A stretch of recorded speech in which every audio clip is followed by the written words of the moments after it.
So hi Glenn. Hi, Louis. Good to be here with you today. Yeah, good to see you. So today we are talking about tinnitus helpers, and you are one of them, right? Sure. So can you help us explain what you are doing and why you are doing it? Sure. Yeah. I guess my journey goes back a little ways. Let me start by saying I am a tinnitus patient or a former tinnitus sufferer, but a tinnitus patient myself.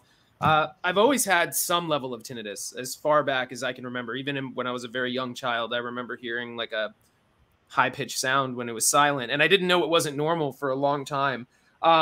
Over the years, I would have moments after the concerts and things like that where it would get bothersome for a few hours to a day, but then it always went away and it wasn't a problem. But that all changed a little over a decade ago when I was diagnosed with a crazy inner ear condition called Meniere's disease. And if, for people who aren't familiar with that, it's a inner ear vestibular disorder characterized by having like fluctuating 4 different symptoms. So it's like rotational vertigo episodes where the room starts to spin and you're just completely incapacitated, and it's terrifying, and you don't really know what's happening at first.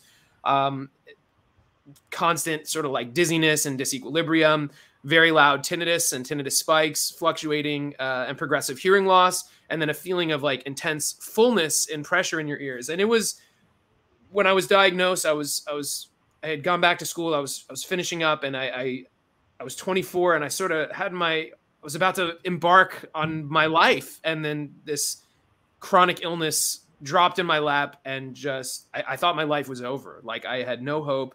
I suffered for a long time. I finally, my first experience with the doctor was like a guy who started yelling at me when he didn't want to do any testing. He just threw the diagnosis at me and was just like, this is it. You have to make all these changes in your life. If you don't do it, you're going to slowly go deaf. And like, I went into this deep, dark depression. My tinnitus was screaming, like as loud as it's ever been, though at that time it was probably the least of my concerns because the vertigo and the dizziness was so intense. I was so disabled by these other vestibular symptoms and the disequilibrium.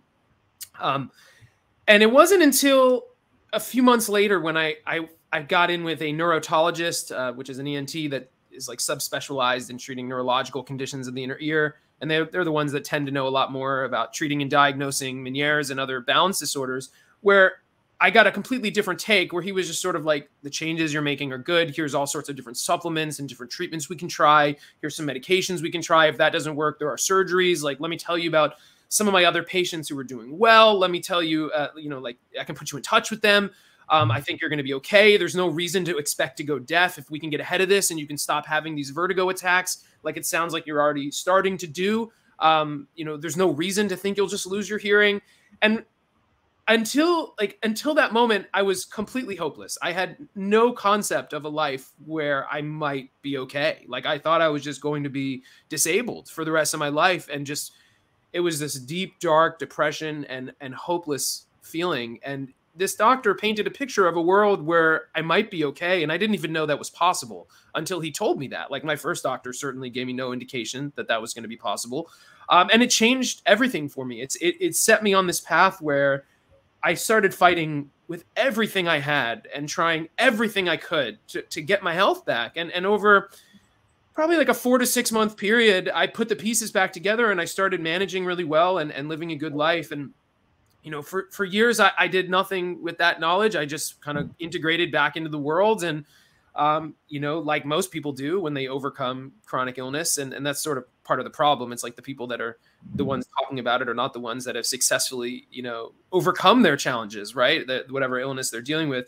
And it wasn't until much later when I decided I wanted to get into writing and take on some sort of writing project where it didn't even occur to me right away, but it suddenly dawned on me when I was trying to think of what I could write about. Like, I really struggled with tinnitus and Meniere's. Like, I know a lot about like this. Like I found out some ways to really help myself. Like I bet people would want to know about this, but I had no sense of anything at that point. I just got it in my head that I could write a book, and I started working on it. And at the same time, I put together some blog articles and I started sharing my ideas to see how people would respond. But it all came back to trying to spread this message of hope, because hope was the missing piece. Like I didn't even know that it was possible to get better, that there was any hope at all to speak of, right? And I realized, like, for a lot of people, they were probably missing that too. And it's funny because with tinnitus, like my first book was called Mind Over Meniere's, my first website. It was all about this journey I had with Meniere's. The tinnitus, I had like one idea for tinnitus. Like I had stumbled accidentally onto this meditation technique, which we can certainly talk more about, but where I would, rather than focusing on my breathing or a mantra or something like that, I would focus on the tinnitus as I was meditating. And I was starting, like, it was very difficult to meditate before I had the idea to try this, because I would try to ignore the tinnitus and it would just drive me crazy.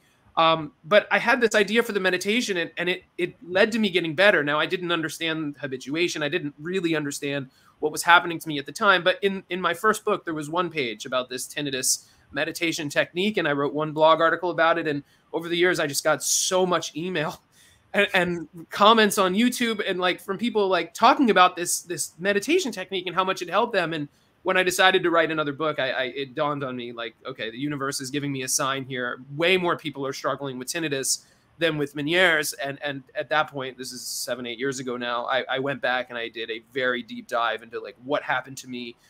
What is the research? Like, what is habituation? Like, I started putting all the pieces together and learning as much as I could.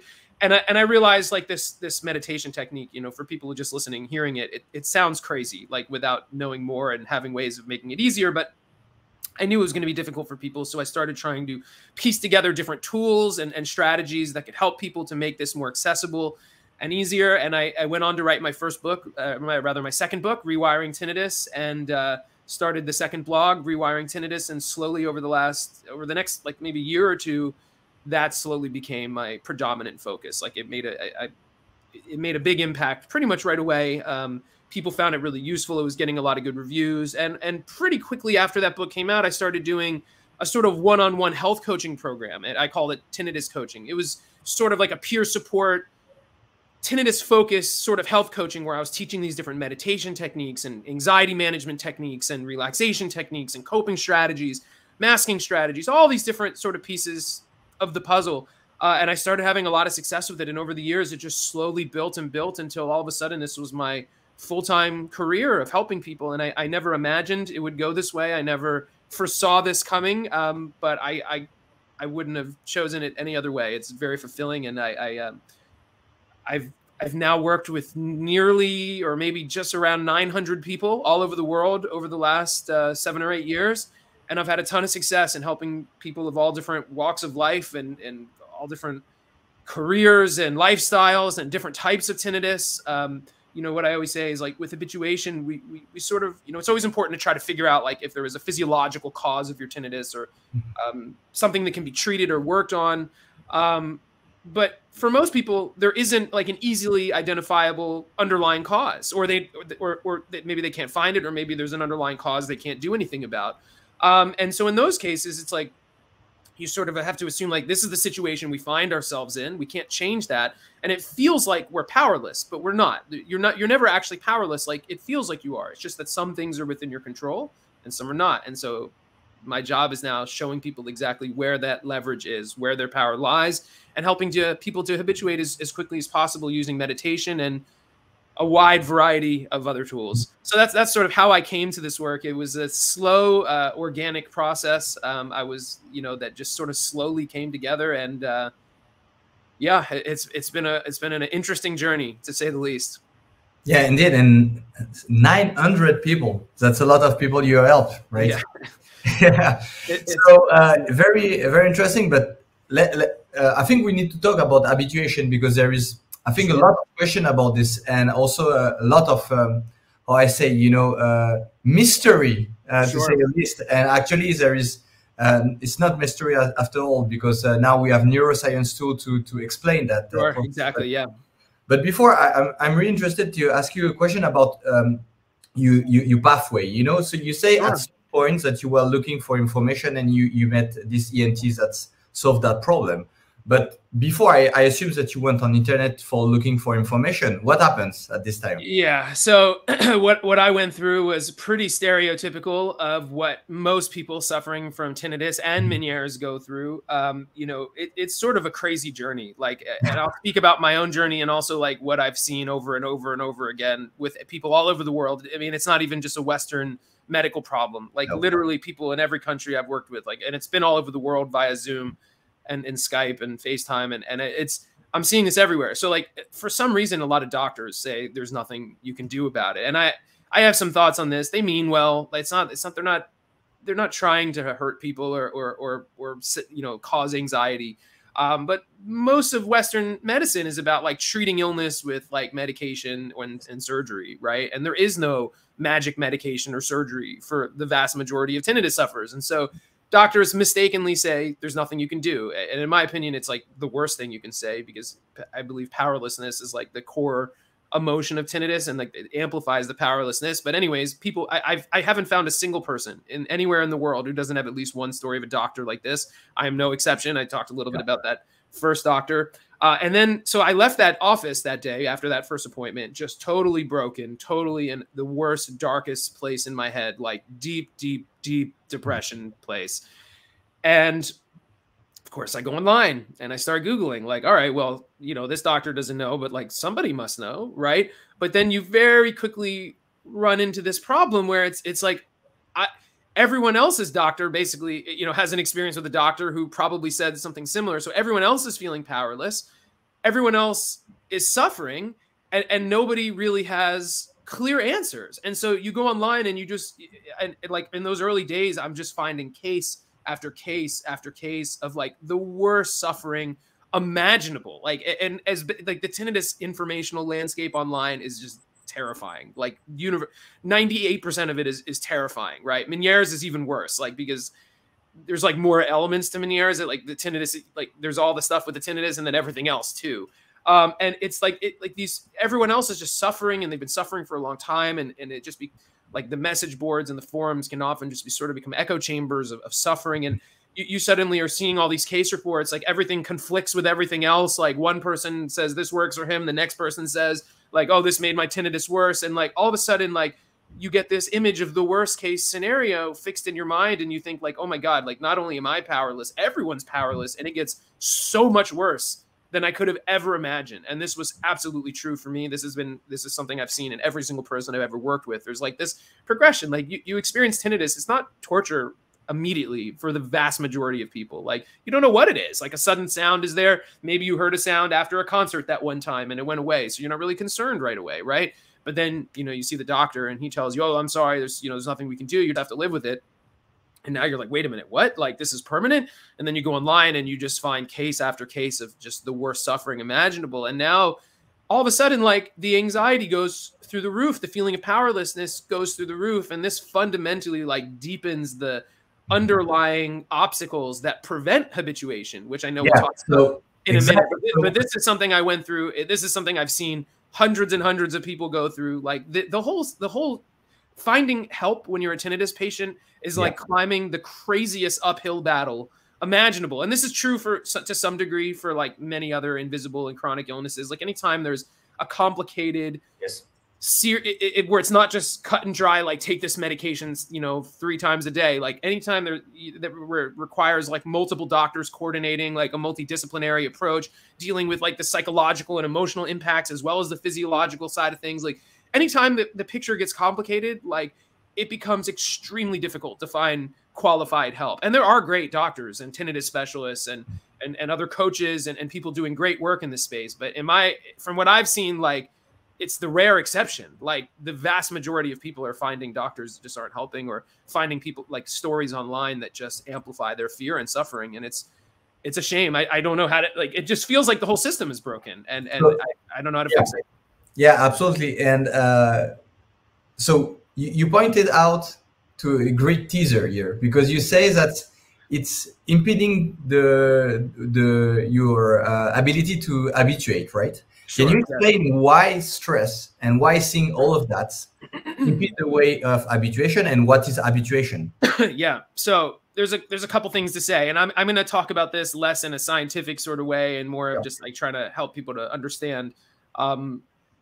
So habituation isn't even just a word that is just of concern to tinnitus sufferers. Like a helpful way to conceptualize what it is, it's just sort of the mental process by which the brain can filter out and become distracted from sensory perceptions. And it's something we do unconsciously all the time, right? So like at any given moment, there's many things people aren't paying attention to, right? The feeling of your clothing, The feeling of the clothes, yeah. Right. The feeling of your butt in the chair, the sound of your breathing, right? The feel for me, like, you know, the feeling of my glasses on my face, everything in my peripheral vision, right? There's a million things that all of us are not paying attention to at every moment, right? And the thing to notice is you don't choose to ignore those things. It just happens automatically. It's like this process running in the background of our brain, right? Like, it's helpful to consider here too, that like, if you try to ignore something, like you're giving it attention and then you feel it more. So like if I say to, you know, the example I always give when I'm talking to people is like, you know, whatever you do, don't pay attention to the feeling of your butt in the chair, right? Like you can't help but feel the chair when I say that. I feel my chair when I say that. I flipped the light switch of awareness on for that sensation. And no matter how hard you try to like force that switch down, you're just giving it more attention. It's only that when we start talking about other things, then in the next couple minutes, you become distracted from that sensation and that light switch of awareness flips itself off. But it's not a conscious thing that we have control over. And we do this with sound as well. Like we can, you know, this is how people can be in noisy offices and still be productive, or how you can go to a restaurant with friends in a very noisy restaurant and still have a conversation, right? You're not choosing to ignore the sound of people around you. You're just doing it automatically, unconsciously. In fact, when you say to yourself, like, wow, it's noisy here, like it suddenly feels much louder and more intense. But the good news is that we're all this mental process, we are capable of doing this with the sound of tinnitus also, right? Like in fact, like it's worth mentioning that like something like only like 40% of tinnitus sufferers, roughly, people that experience chronic tinnitus, actually have it affect them negatively in terms of their quality of life in some way. And maybe not even, like, you know, the severely affected is an even smaller number, right? But that means 60% of people never have any suffering whatsoever, right? And so the brain is fully capable of just being distracted from and not being aware of the tinnitus, even if it's there all the time. But several obstacles arise that make this nearly impossible. And so like, I'll try to simplify it a little bit, but like the bottom line is that we evolved to use our hearing as like an important part of our ability to detect danger in our surroundings. And if we hear a sound that the brain thinks might be the sound of something dangerous, it doesn't matter if the danger is real or not. Like if there's if the possibility of danger is perceived as a sound, like we evolved to react with this very real stress response, this fight or flight stress response, where, you know, adrenaline and cortisol and stress hormones go up. And it serves an important, it doesn't feel good usually. It feels like anxiety or adrenaline, but it does serve an important purpose. It activates us with like energy and strength and resources that we would need to survive danger if our life is in danger, right? Our senses are heightened during fight or flight too. So like with hearing, there's this hypervigilance to your auditory surroundings. It's almost like, the way I describe this to people, it's like your brain becomes a radar dish, and it's like, I mean, your ears become a radar dish, and your brain saying to your ears, like, sweep the environment, like keep a location on where all the sounds are and where they're coming from at all times. And that plays a problem. Now, normally, if a dangerous situation ends, we calm back down. Or if it turns out we were wrong, there was no danger all along, it was a misfire, right? Like then we calm down. The tinnitus doesn't go away though, and we get stuck. And so in the beginning, we're reacting with this sort of low level fight or flight response to the tinnitus. And it's not just tinnitus where we misfire in this way. All the time in daily life, we have fight or flight type experiences when we're not in danger, like watching a scary movie can be a good example of that. You know, public speaking for a lot of people can be a good example of that. But those two examples are finite, right? Like the movie ends, the speech ends, and then you calm down, whereas the tinnitus doesn't go away and you're stuck. And so it starts with this low level fight or flight response, but over time it mutates into something more insidious. It kind of initiates a fluctuating and progressively worsening state of fight or flight because the tinnitus doesn't go away. And then all of the resulting anxiety and depression and negative thinking and sleeplessness and all of the ways it impacts your quality of life, those psychological and emotional components start to like kind of snowball into the fight or flight response and become part of it. So the whole thing slowly intensifies, and that just ends up hijacking your nervous system into this situation where it's just this constant state of agitation and anxiety.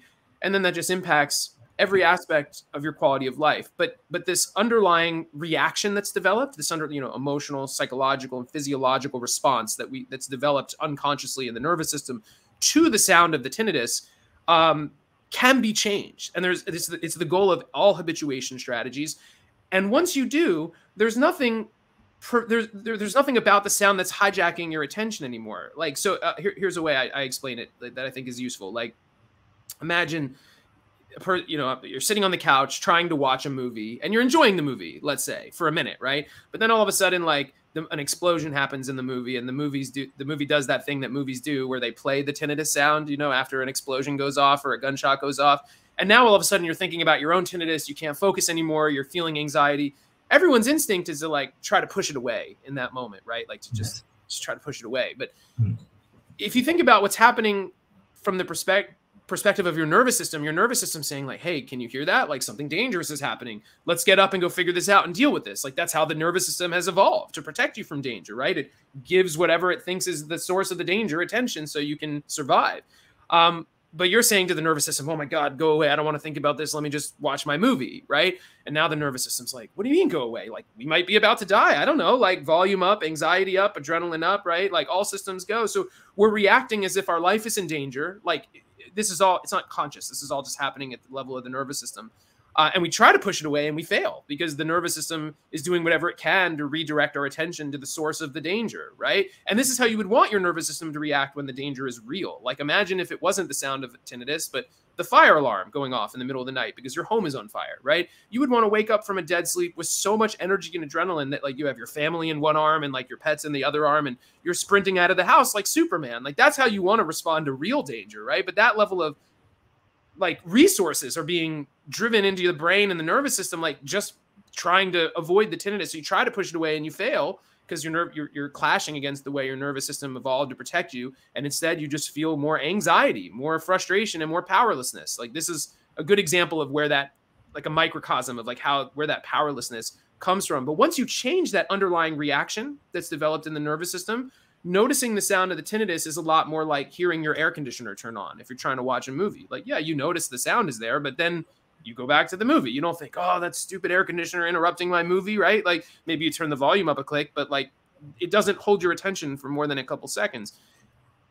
And that's what tinnitus can become when you habituate. Once that underlying activation of the nervous system's gone, it's just like any of the other number of like unpleasant or not pleasant sounds we hear in daily life that don't affect us at all. Like think of like a helicopter flying over your house if you're trying to work, or the air conditioner turning on when you're trying to sleep. So that is like a pretty good way to like conceptualize like the sort of fundamental problem of tinnitus. So in some ways, it's not the sound itself, right? And that's a hard thing for people to wrap their heads around. It's not necessarily even the volume either. That is the main thing. But any sound can be reacted to. It could be an external sound, and then you're looking more at like hyperacusis or misophonia or like other related problems that have the similar underlying activation of the nervous system at the core. Or it could be the internal sounds of tinnitus. But either way, like that reaction can be changed. And once it is, distraction becomes the default state. So maybe it'd be useful if I talk about like what my tinnitus is like now, because I still have tinnitus, right? I still have Meniere's. And because of that, occasionally I get spikes and I have to deal with it. My tinnitus is a loud sort of high pitched tone, pretty classic kind of tinnitus. Frequency?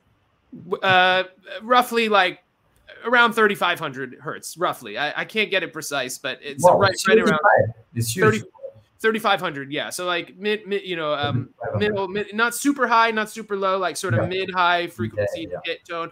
That's my baseline. It's always there, but the vast majority of the time, I'm just not aware of it at all. And what's interesting is like it's hard for people to wrap their head around this, but like even when their tinnitus is bothering you a lot, like you still have moments where you get distracted briefly, right? Like maybe 30 seconds or a few minutes, or you're working on something and you're not thinking about it for 10 minutes, like. In that moment, when you're fully distracted, you're having the experience of not having tinnitus on some level, right? Like subjectively, you're not hearing it. You're not aware of it. It's not in your consciousness at that moment. It's not gone. You can bring it back into focus in your consciousness at any moment. But 98% of the time, like I'm just not aware of it. I've habituated so extensively now that I can be talking about tinnitus with my clients all day long and not hear or activate my own tinnitus, right? And so that's like, so that doesn't mean I can't hear it though. Like I notice it if I walk into a quiet room, if I look for it, if it spikes, but the difference is that most of those times it's not activating me anyway. And it's very much like that experience of hearing my air conditioner turn on. My attention can bounce off of it. So what I always say is that it's habituation is not like some new skill that people don't have that I have to teach them, right? It's this natural process that the brain does automatically all the time with all other meaningless sensory perceptions. It's just that there are obstacles that arise that prevent this from happening with tinnitus, and you can chip away at those obstacles. And once you do, you can get your quality of life up 100% to what it was before the tinnitus started. And I've seen this happen.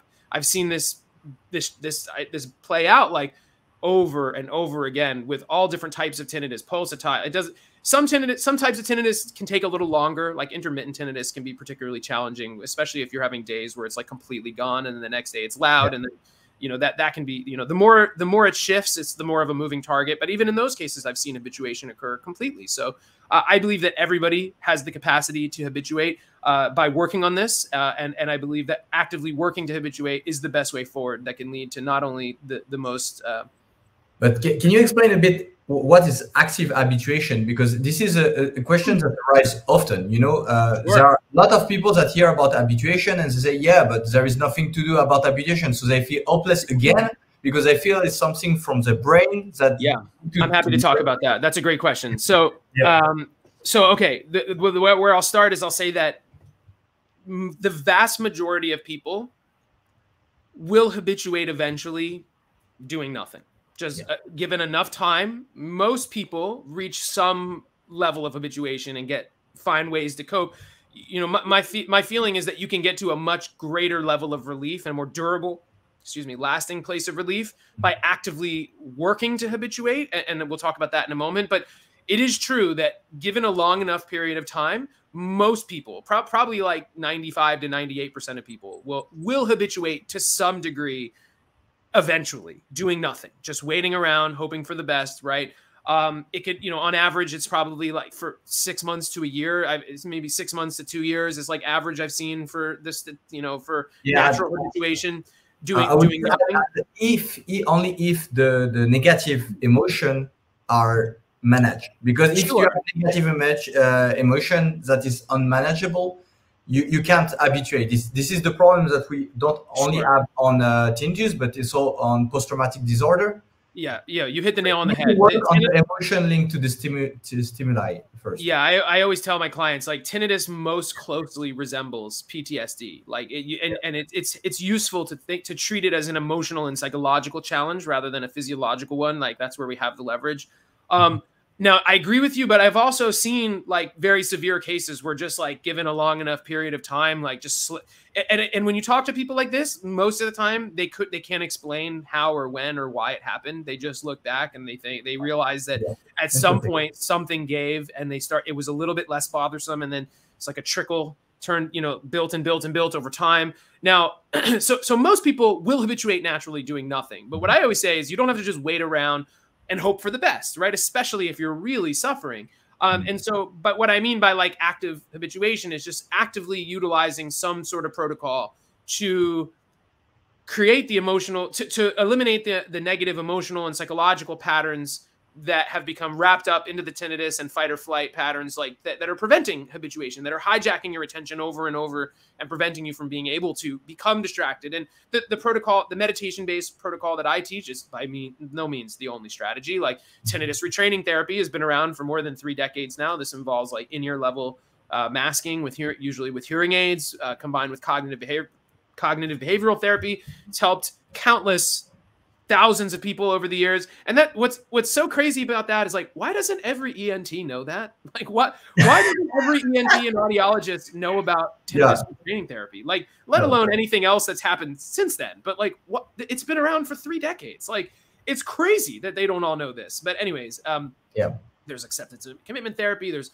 mindfulness meditation based approaches. So there's many different ways to achieve this underlying like changing of pattern, calming of the nervous system. But my personal belief is that by actively working to remove the obstacles preventing habituation, you can get to a much greater level of habituation and also a much more durable place. Like it might, so like one big part of the work I do now and this is relatively new within the last couple of years. Like this part wasn't in my book. It was developed like after writing the book, was this idea of a long-term strategy. Because here's one of the challenges I see over and over and over again when people habituate naturally, right? Like, so they get so you have a person who's really suffering, and then just years go by and they're just doing better and they're living their life and they're not thinking about it too much anymore.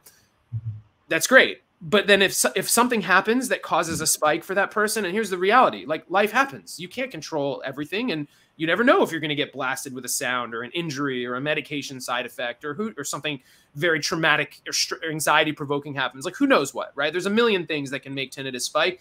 For someone who's habituated naturally, if you suddenly give them if they suddenly experience a very loud spike, not only are they not going to know what to do in that moment to feel better, most likely they won't know how they got better in the first place, right? They may have felt like they just accepted it and that's how they got better. But in my view, acceptance is more of like the emotional feeling of it not bothering you anymore. Like, of course you can accept it if it's not impairing your quality of life and causing anxiety. I think of acceptance more of like what I talked about before in the Stoic philosophy sense is like, you have to accept this happened. Like, this is the situation you're in.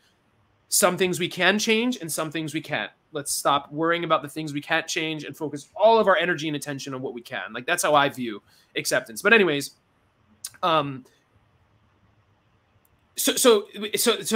they'll get the spike and they won't know what to do. And then it's very likely that the whole vicious cycle will just start all over again. And then they'll feel like they're right back to square one.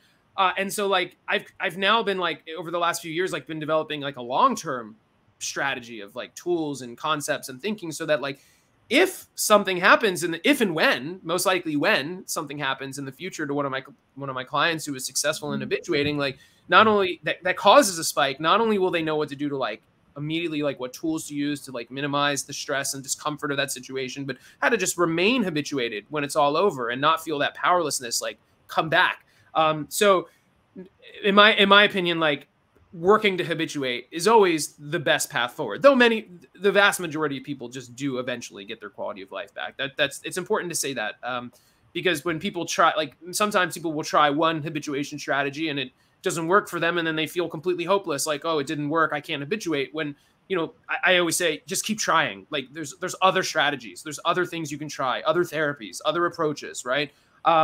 And so, but even if all else fails, like eventually you will likely get your quality of life back to some degree. It's worth saying. But that was a good question. That's in my opinion like the difference between active and sort of passive or natural habituation.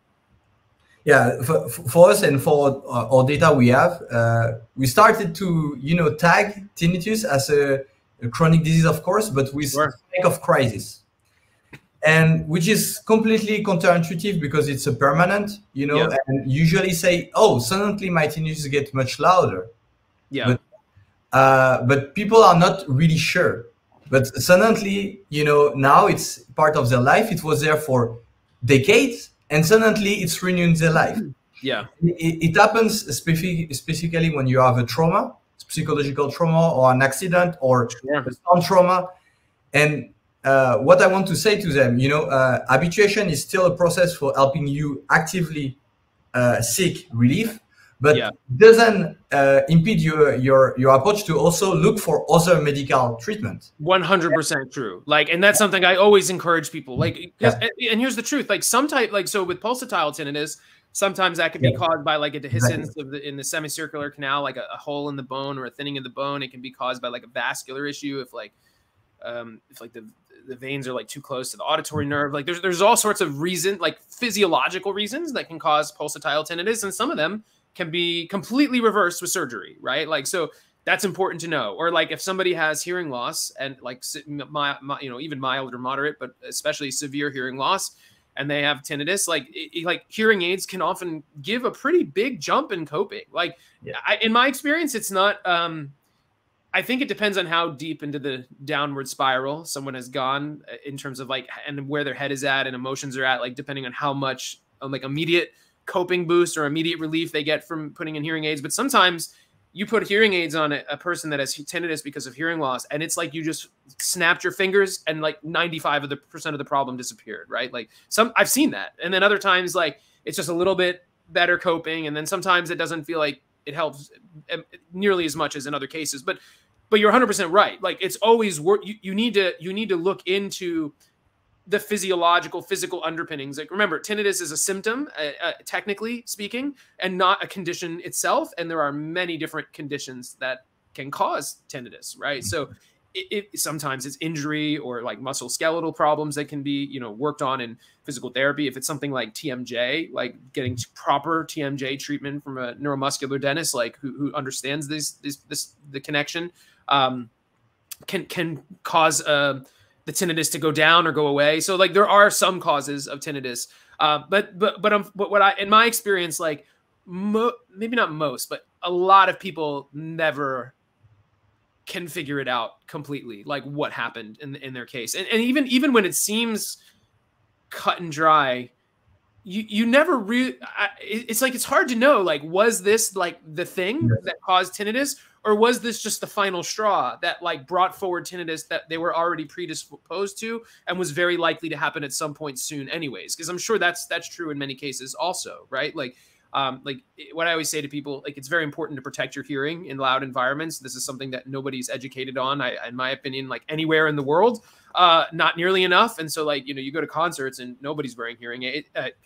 No one's wearing earplugs, and everyone is, it's loud enough that every single person's hearing is damaged. And like, you know, you hear tinnitus for an hour or two maybe, and it goes away. But the truth about loud events is, like, you never know. Like, there is going to be that one final concert for every person where the tinnitus never leaves. Like, there's just no case where that won't happen. Like, eventually the hair cells in the cochlea can heal and regenerate it, like, only so much, right? Once the damage is permanent, like, that's it, right? I suspect they will be able to regenerate hair cells. Like, I think that's like probably something in the next decade or two that we'll see, like, that we'll be able to reverse hearing loss, which is, there seems like there's a lot of people working on that problem right now. But yeah, sorry, I went off. But even if it happens, we have to keep in mind that not everybody will have access to this treatment, right? Yeah. It's like, for instance, for Parkinson's disease, in Grenoble, we invented deep neural stimulation. Yeah. Very well, but are they all implanted? No, of course not. You won't implant everybody because it's a dangerous and costly operation. So even if we can solve all the problem of humankind, theoretically, can we share all this problem to everybody? So better prevent the problem, right? Yeah, for sure.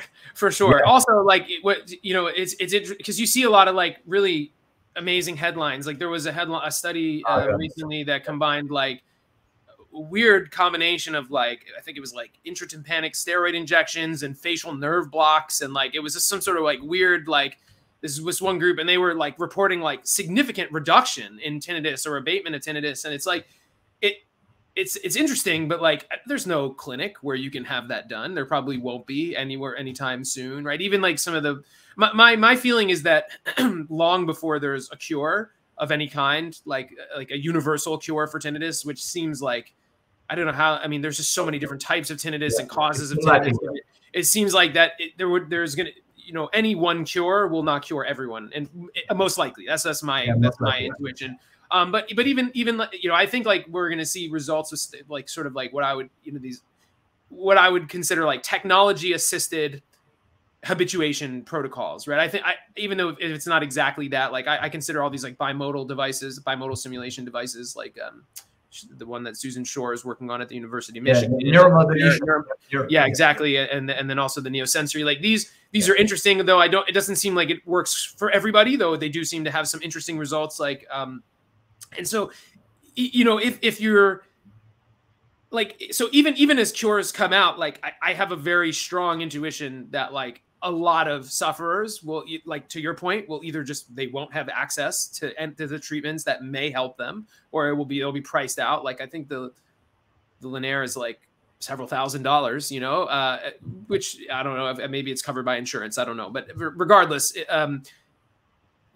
or it just won't work for them, right? And like, if you feel like part of the problem of this feeling, this pervasive feeling of hopelessness, is because like people try things and then they don't work, and then they just decide that they're like. But the problem is there is no quick fix for tinnitus for the vast majority of people, right? Like there's just no easy option that just eliminates tinnitus for most people. That doesn't mean there is no option. You're never actually powerless, like I said before. And I truly believe that everybody has the capacity to achieve habituation to some degree, or at least to greatly improve their quality of life and boost their ability to cope. But even and it's important to keep talking about that, because even as new treatments and devices come onto the market, like a lot of people are going to fall through the cracks. Like it's not going to be, I mean, just look at like the vaccine rollout. Like, you know, there's a lot of parts of the world where there's no access to vaccine, probably even still, right? Like it's these, you know, so there's a lot of variables here to consider for sure. And so yourself, you have this task of helping all the people that were at the same place you were a few years ago. And you have your YouTube channel, you wrote 2 books at least, and you have your blog, right? And now you're also helping directly people online. But what do you advise to this guy or this girl that's met his first or her first ENT and says there is nothing to do? What is the next steps according to them? Probably, you know, they don't want to spend a lot of money just yet.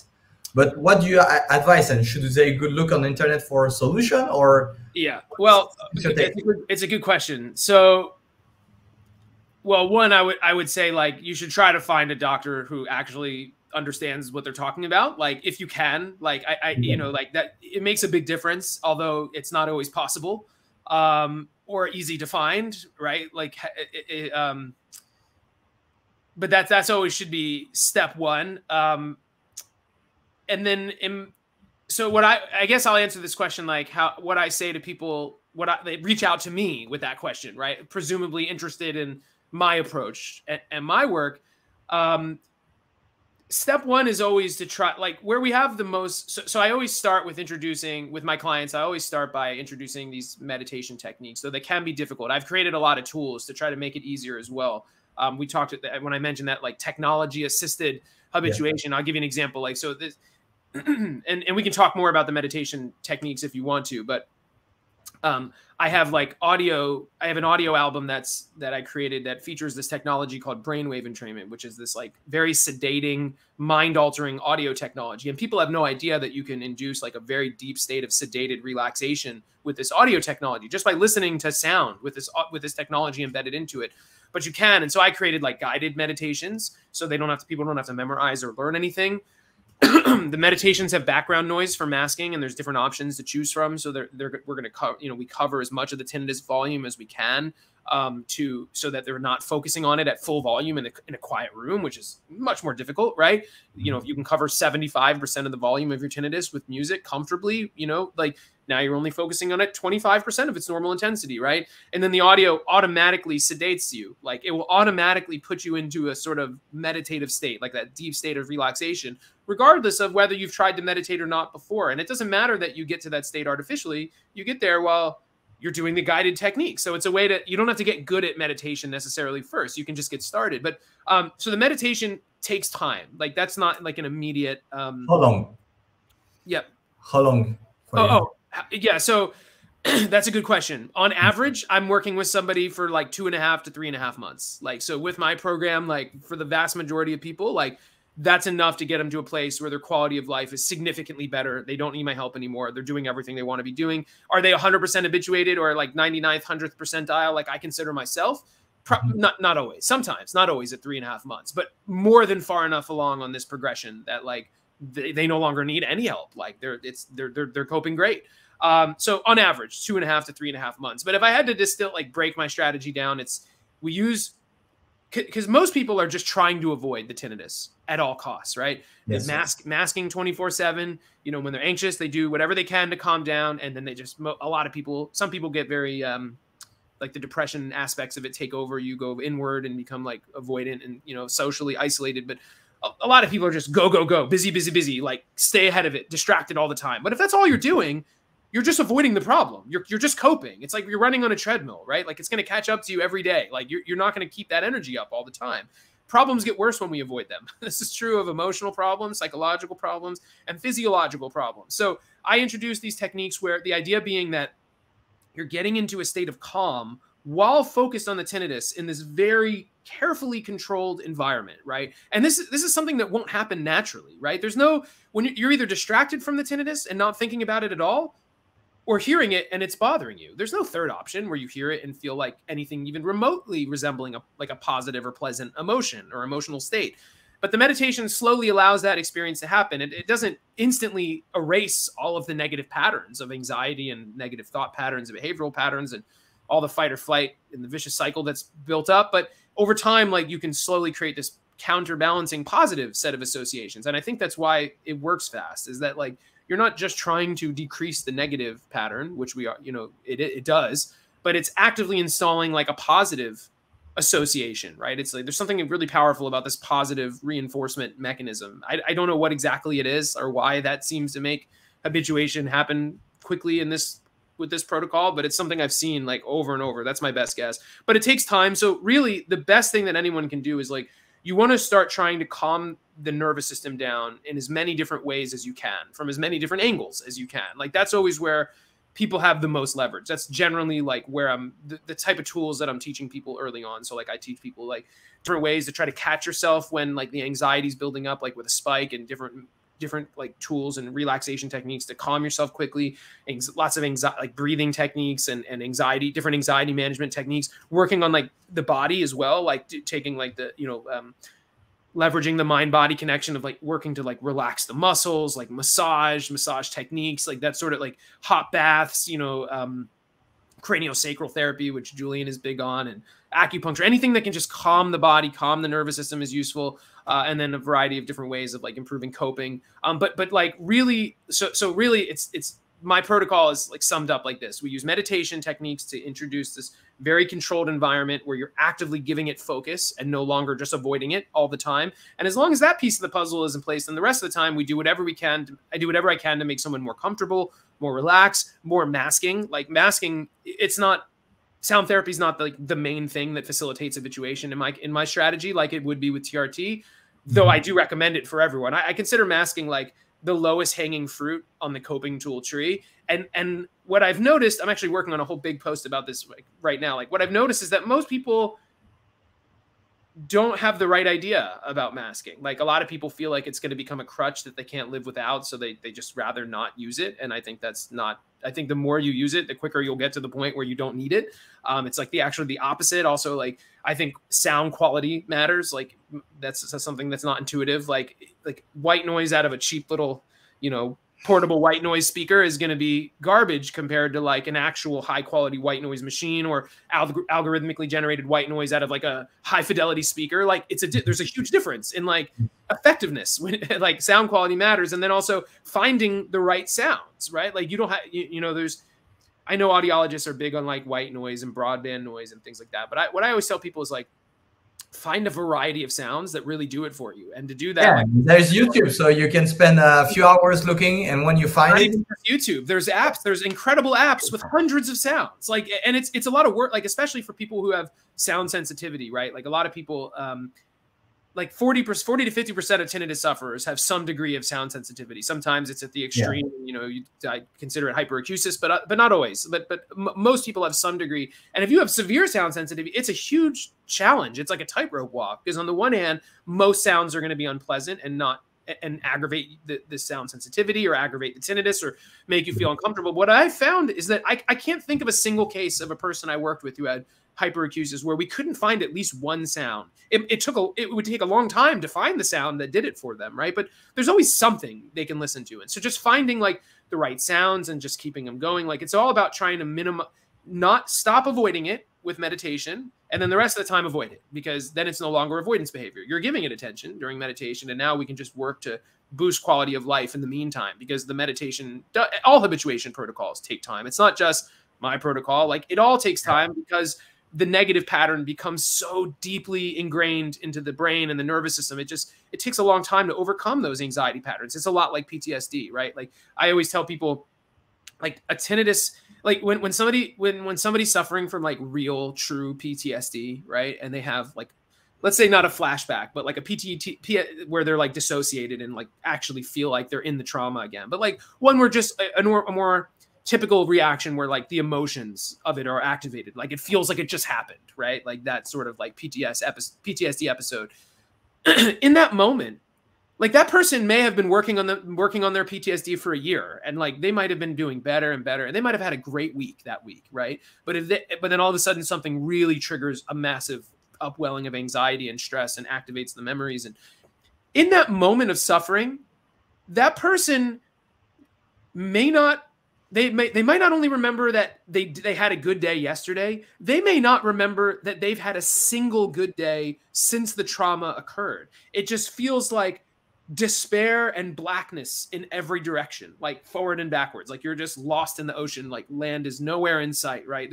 There never was land in sight, right? That's what it feels like until they finally calm back down, and then they reconnect, and it's like, oh, okay, I know I've been doing better, that was a bad moment. But that's what a tinnitus spike can be like for people. Like if you have a sudden like ramp up in your anxiety or tinnitus volume, like that's what it feels like for a lot of people. Like you could have had a great day yesterday, and it like evaporates from your mind, and it's as bad as it ever was. And like it's like this cycle just plays out, and it just, every time it happens, it just reinforces that pattern deeper and deeper. And like one of the things I have to really work with people on is to wrap their head around the idea that spikes and setbacks are part of the process. It's like and it's not a sign that you've gone backwards or done anything wrong. And people, I think it's you know, one thing I always tell people, it's hard for people to feel progress when they're making it, right? Because like that because of how up and down this process is, it feels like three steps forward and 2 or 3 steps back over and over again. And when you have a bad day, it really does feel like you're back to square one. Like it's not like just something people say. Like psychologically and emotionally, like it can feel like the first day when you were like at your lowest point with tinnitus again, like all over again. Like it could reactivate it that deeply. And that's like a really hard thing to contend with, especially if you've been having good days. You know, like when every day is bad, there's not a lot of difference between worse days and bad days, right? But like if you start to have some progress and you see the greener grass on the other side, and you're having like some good or better days, and then you have another spike, like that, it could be half as bad as any spike you've ever had, and it will feel like the worst one you've ever had. It just activates all that old emotions so intensely. So giving people better tools, helping them to see this bigger pattern that's playing out over time, and how the spikes fit into that pattern. It's important, and something that that I work on as well. So I see. So you give tools for people in this kind of crisis, but also when they are not like in crisis, but to habituate. But right, as a practice, there is the vast majority that have, you cannot multiply by 1 million and help everybody. So. Sure. What is your advice? And also for the people that doesn't have the money, because I have a lot of experience. I say, yeah, I can do 1, 2, 3, maybe 5 sessions, but after I will go bankrupt, you know? Yeah, sure. It's a good question. So a couple things. One, if anybody is hearing this and they can't afford my book, email me, and I'm happy to send you a free copy of the ebook. This is something I've done since the beginning. I also make my book free on Amazon. I do I self-publish, so I do like free promotions at least once a year, usually twice a year. I've given away thousands and thousands and thousands of free copies of my book over the years. Same is true with my audio album. If anyone is interested and can afford it, just please let me know, and I'm happy to help you. Also, so like my book is a good starting point. Like just my thinking has evolved a bit since I wrote the book, like in working with so many people. At some point soon, I'll do an update for the book. My long-term plan is to do like an online course program of my protocol. And this is something I've been working on for a few months now. Like it's the biggest project I've ever taken on, trying to like figure out a one-size-fits-all comprehensive approach. And there's so many like pieces of it that it's like, to make it as comprehensive as I want it to be, like might be too much education. And like, I'm working out the pieces now. Hopefully within the next like 6 to 9 months, I'll have that completely ready is my goal. I don't have a ton of time to work on it with my current like caseload of, I'm working with so many people at once, but it's coming together slowly. But I also, I put out most of my ideas are out there. Like most of the techniques we're talking about here, I've written, like I'm a columnist for an organization called Healthy Hearing, where I write a bi-monthly tinnitus blog. I have my blog at rewiringtinnitus.com. And I all the techniques and tools, like most of it's out there.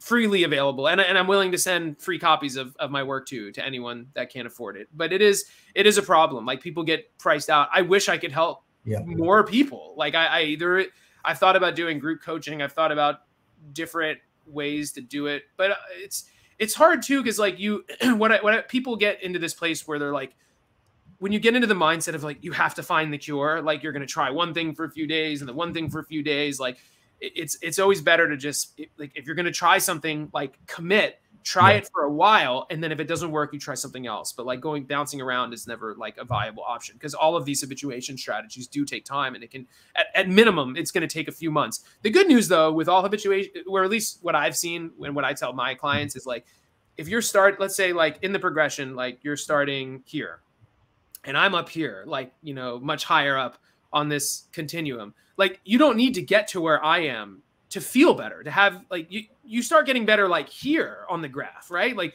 you feel like your quality of life, it's not like a thing where people have to just take it on faith for months and then like one day they wake up and everything changed. Like progress unfolds in bits and spurts, and you know, there are setbacks, but like it's this progression that's unfolding over time. There are stages of habituation that people go through, and like predictable patterns of relief that develop. And but it's hard to feel it. It's hard to see the pattern. It's hard to see the forest from the trees when you're in it, right? Like, so, but yeah, that's at least my plan, to try to help as many people as I can. Like that's the free books, that was something I started doing at the beginning of the pandemic. But I don't know. Really what needs to change is that like we need to like somehow educate healthcare practitioners all over the world what habituation is, and to stop saying that there's nothing you can do, because it's the worst thing they can say and it's wrong. Like it just makes suffering worse. In every case, I don't know a single person. They don't realize that, because when they say it, they already know that their patient won't come back. And they cannot realize that if they came back like 2 months ago, they could have said, yeah, things have been much worse since the last meeting. Yeah. And they could have got the feedback that it was maybe the wrong things to say, but they don't get this feedback. So yeah, that's I think it runs a little deeper too. I really don't know. I think part of the problem is too, like in most places, like especially in like Western medicine, like these especially in the US, like doctors are seeing dozens of patients back to back to back. They have like 5 to 10 minutes, maybe, you know, per patient. And then they're going home to their families. Like they're not going home and like reading all the latest research and, you know, like staying up to date on how to help every complicated health condition that comes into their doors. Right. Like, so it's not that they don't mean well. There are like structural reasons that like it got this way, but like it feels to me like the system is broken. Like, like there should, like the thing I said to you before, like like a general practitioner, I can forgive maybe for not knowing better, but like, why doesn't every ENT know about tinnitus retraining therapy? Why doesn't every audiologist know about tinnitus retraining therapy? At least, like, you know, so it just doesn't make any sense. but this is the world we live in, and there is hope despite the challenges. Like that's one message. There's hope. That's why we interview you, because we think there is hope, and let's build that. Okay, let's build like there is structural problem. So if it's structural problem, it's good, meaning that we can have structural solution for solving that problem. If it was like just a random problem that there is nothing we can do, it was hopeless. Of course, we cannot do that. It's just like fate. But no, we can do something about this. Yeah. So I think for that we need to replan another video to discuss about the structural solution we can do. But definitely like your programs. So let's talk more about this another time, maybe about to see what I have a lot of questions about. What is a good program for people that need to do that alone, you know, and how can they do that? How long it takes?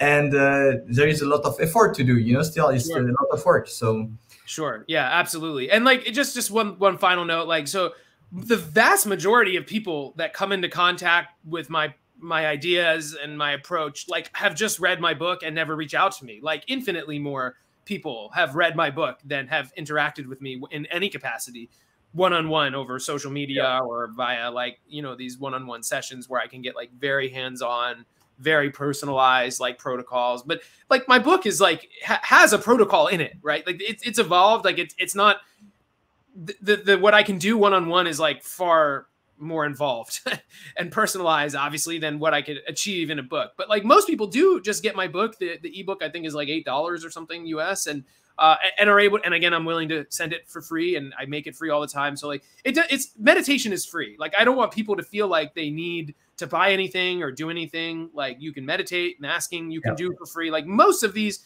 breathing you can do for free. Like it's just just finding the right information. It's very helpful to have a coach, like especially someone like one thing that my clients always say is like they really appreciate that, like I've been through it, right? Like I've been to hell and back myself, right? Like I still live with tinnitus. I still have spikes that I have to deal with and manage, that I use the same tools that I teach to my clients, right? So like I think just having somebody for once who can understand and relate is good too. And so I really like what you guys are doing to try to connect people who are finding solutions and putting like messages of hope and positivity out there, because we need more than that. It's exactly our approach, because we really want to get through the time when you get rid of your tinnitus, or at least you habituate to it, and then you don't look back. But then you somehow you forget that you were at this place when you look at the internet and you find all these biases information about the people that are suffering. And you're not finding the dots, the data about the people that get rid of it. 100% true. If more people were, when they start to habituate and feel better, they give their testimony like forever on some kind of platform. When you have statistics, you have data about, what type of tinnitus they have, of course, because we say that earlier that there is different kind of tinnitus. Then it's easier.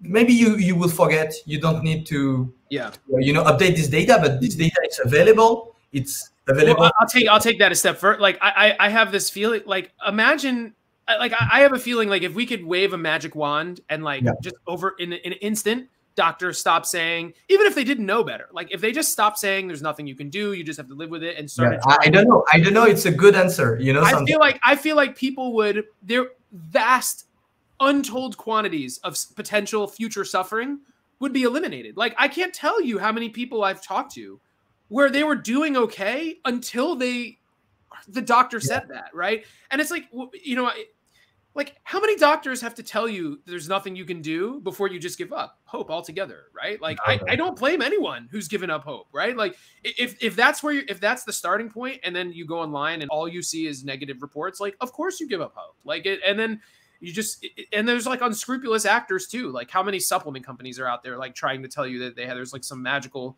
ginkgo biloba pill that will make tinnitus better. Like maybe it helps some people, but like I never found anything that helped. And so like people get jaded, right? Like not only have they been let down, they made to feel completely powerless and hopeless, but like the things they've tried, like they're just coming up against like false advertising and misleading products. And it's like at the end of the day, like, of course they give up, right? Like it makes sense to me, like why someone would just give up and fall into this place of complete desperation, right? But there is hope. And so, well, that's a good place to end. There's always hope. Doesn't matter who you are, what your tinnitus sounds like, how loud it seems, how it changed. There's hope. Habituation is always possible. And there is proof everywhere. Glenn is the proof. I am the proof. We all have tinnitus and we live with it. And and also don't worry. Like everything gonna be fine at the end. Just by getting help is going to be faster, just faster. And and also what I want to say again, because this is something that a lot of people are telling me, it doesn't mean because it's going to be fine that we are not working to make it better. 100%. Just say that the system is broken, and we are trying to fix that. But it takes times. And also I see a lot of people, there is not enough money for research. There is not, that's true. But there are still people like Glenn that are working for this, and they need also to be known by ENT. Because if ENT knew about this, I think most of the problem would be solved. Yeah, I think so too. It struck me since day one how bizarre it is that like there should even be a need for someone like me, like a non-medical professional who is just a patient who went through it and just sort of did a lot of research and put it together and like build like there shouldn't be a need for people like me for any modern health, for any health problem in the modern world, right? Like it seems like, but again, just I agree with you completely. I couldn't agree more. So, okay, so let's wrap up. Thank you, Glenn, very much. You're welcome. It's good to be here. I think we have a lot of topics, so maybe we can plan another discussion. Sure We need to discuss about your program. We need to discuss about how we can restructure, and if we had a magic wand, how we can go deep in the next system. And I will do probably other interview with other helpers like you. And I have great idea to do an interview with also the patient, really what it is like to be in the stage when you are still hopeless, or you are still looking for help and you didn't find it, you know, because it's easy to see the option of, they are better, but me, I can't be better, right? We all, and so by talking to these people, also you see hope, actually. It's just the way you ask the question, you realize that the hope was still there. But getting to the downward spiral is still easy because you are on day age, you know, it's what we call metastable. You can be worse or you can be better. And we are all been to that stage. Yes. So, yes. Completely agree. So thank you very much, Glenn. My pleasure. See you next time. Sounds good. And yeah, I will put the information about your YouTube channel, your blog, and your book on the description. Okay? That sounds good. You can put my email as well. It's Glenn, Glenn, at rewiringtinnitus.com. I'm always happy to have people reach out. I'm always happy to connect. Thank you, Glenn. Okay. My pleasure. See you later.